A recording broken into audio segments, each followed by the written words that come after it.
Continuing on with the mayflies, we're going to go from the nymphal stage to the emerger stage. The emerger is kind of an in-between insect because you're in between the nymph and the adult stage. To start tying this fly, what we're going to use is a regular dry fly hook with a ring eye. I'm going to get that in our vise. And when we attach our thread, we're going to do so right in the thorax area. And from this point, this is where we're going to begin tying in our tails. For our tails, what we're going to be using is something called mayfly tails. It's also better known as microfibbits. For the tail, what I'm going to be using are 2 of these fibers. So you just kind of splay it out until you get 2 of them and just pull it off. And we're going to come up to the hook shank here.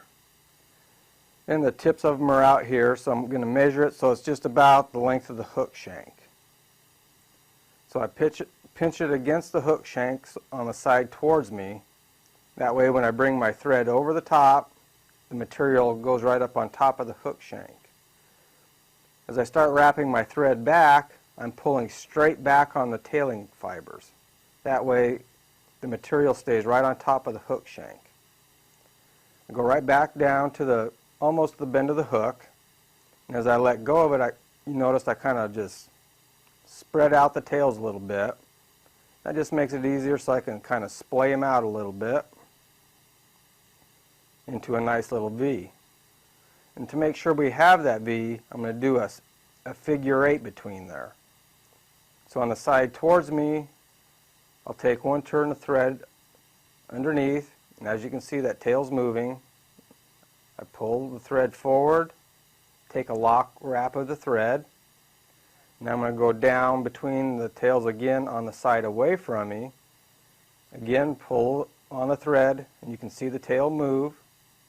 Take another turn of thread to lock it into place. By doing that, now the tail is going to remain split, just like how we want it. To add that little shuck or anal gill area that we saw on the fly when we first started, we're going to put in some Marabou. So I'll take a Marabou plume. We don't need a whole lot of material, so we just kind of fluff it out a little bit and just peel off just a little bit of it. And we're not real concerned on how long it is because we're going to trim it anyway. Cut off the excess.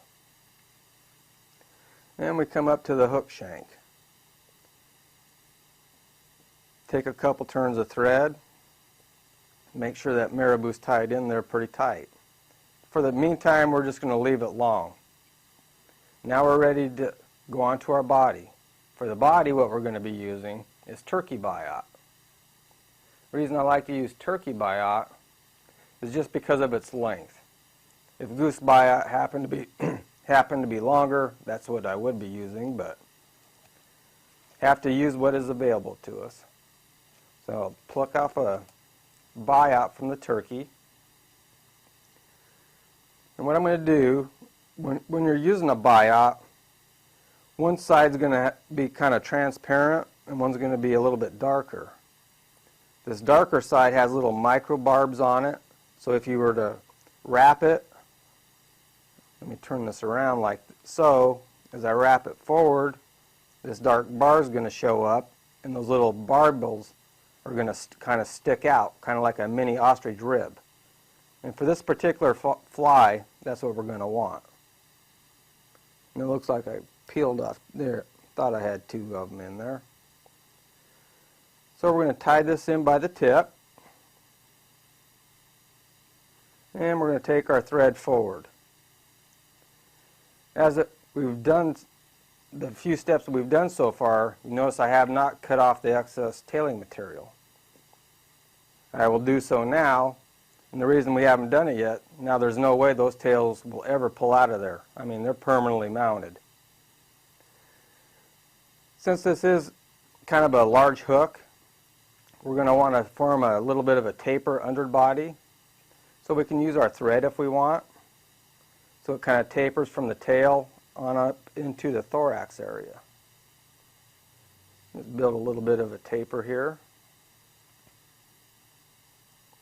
just like so.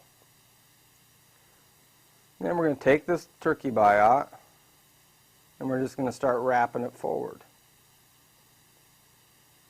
With each wrap, one goes right in front of the other, and you're looking for that little fuzzy rib. And what it's actually doing is segmenting the body. And the nice thing about using the turkey, as you can see, I'm actually wrapping a biot with my fingers. I mean, this is unheard of, using it with a goose biot. So I get up in the thorax, and I'm ready to tie it off. Take several turns and I'll cut off the excess here. Now I have little fuzzy ribs going up and down the body, which are pretty well segmented. And a neat little trick to do to make these little fuzzy ribs darker compared to the overall body is to take a magic marker. What I like to use is chart pack, just because it has a nice little tip on it. And what you do is just run it over the top of the fly, and those little barbels soak up the ink and just kind of darken up the ribbings without changing the overall color of the biot.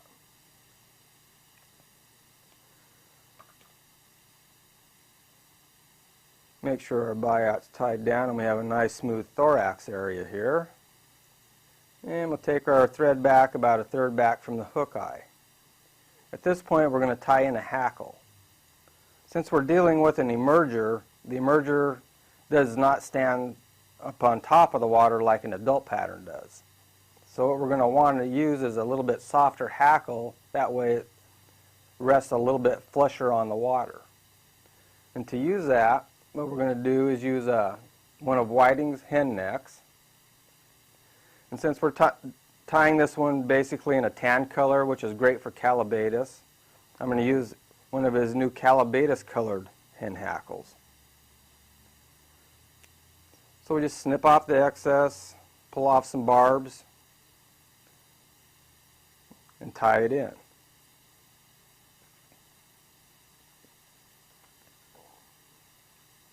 Now that we have our hackle in here, we're ready to kind of build up the thorax a little bit. For that, we're going to use some dubbing.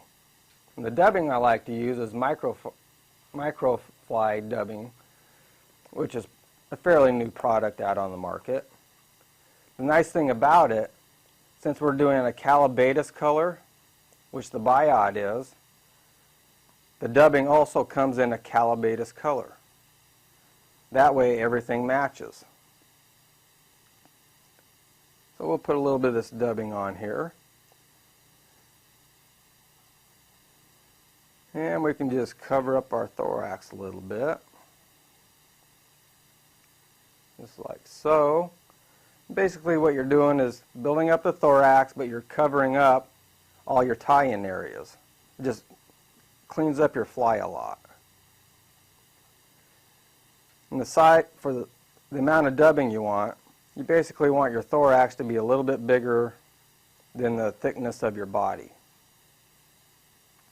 Now that we have the thorax down, what I'm going to do is take a few turns of the soft hackle right through the dubbing or the thorax. 2 or 3 turns is about all you're going to need. And you'll notice how much room I have up by the hook eye. The reason for that, I'm still leaving some room there so I have a place to mount my wings in there. So we're going to tie off our hackle and just snip off the excess. And the nice thing about soft hackle, I mean, you can kind of manipulate it a little bit. So what I want to do to make sure that I don't have all these fibers on the underside, I just come in and kind of just pinch it, kind of just smash it. And what that does, it distributes the fibers off to the sides of the fly and not so much on the underside. So when you start fishing it, the fly is more likely to ride a lot flusher in the water. Now we're ready to add some wings. You can put some dun colored wings on there or use the same hen neck that you used for the hackle. So I'll come to the neck and I'll pluck out a couple of nice round tip soft hackles. And what I'm going to do is put them the shiny side together, and what that does, it makes sure that they splay out. You want to even up the tips.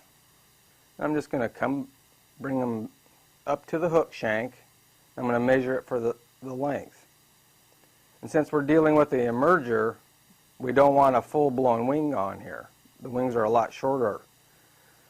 So I'm basically going to want the tip of the wing to go just about to where the barb of the hook is. So I measure it for the length. And just to take out any guesswork, I'll just hold it there and trim it at the hook eye point. And we just remove all the excess fibers.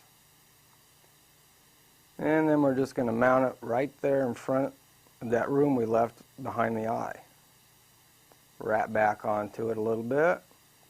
And as I do so, I'm kind of wrapping back into the hackle as well. So not only am I tying down the wings so they lay back,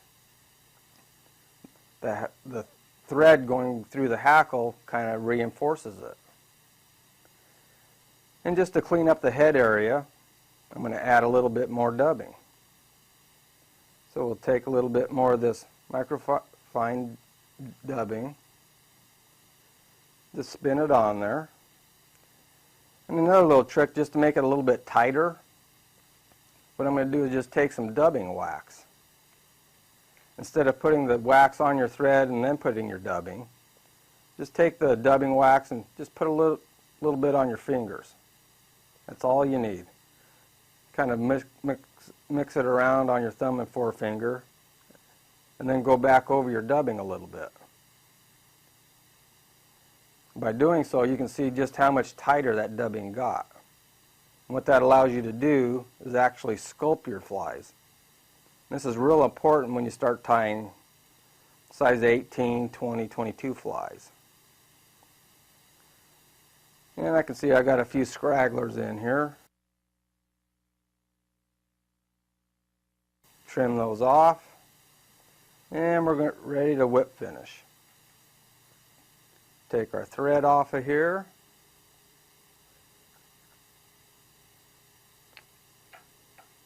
Just like so.